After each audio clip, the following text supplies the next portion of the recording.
শেষ পর্যন্ত লাইফে এত বড় রিস্ক নেবো কোনোদিনও ভাবিনি।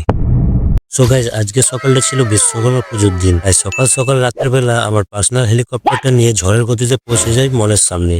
আর গাইজ, এই মলটাকে কে কে ছিল কমেন্টে বলে যাও। তারপর গাইজ আমার পার্সোনাল অ্যাসিস্ট্যান্টকে কল করে ডেকে দুজন মিলে বাজারের মধ্যে চলে যায় ফল কেনার জন্য।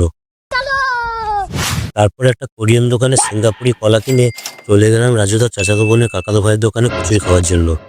এক প্লেটে 3টে পরোটা, আনলিমিটেড তরকারি।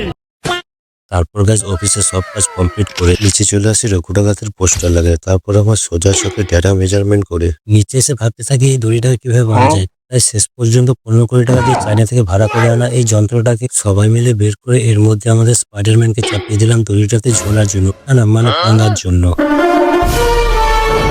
তারপর গাইজ সেকেন্ড দড়িটায় পেঁচ লেগে যাবে, আমাদেরকে একটু টেকনোলজিরও সাহায্য নিতে হলো। দেন গাইজ এত পরিশ্রমের পর এই হচ্ছে আমাদের রঘুটাঘাতের ফাইনাল ভিউ। अगर तुम लोग नए हो तो सब्सक्राइब करो, वो जो लाल वाला बटन है उसके साथ स्कैम करो या फिर महफिल जमाओ, मुझे नहीं पता, बस क्लिक हो जाना चाहिए।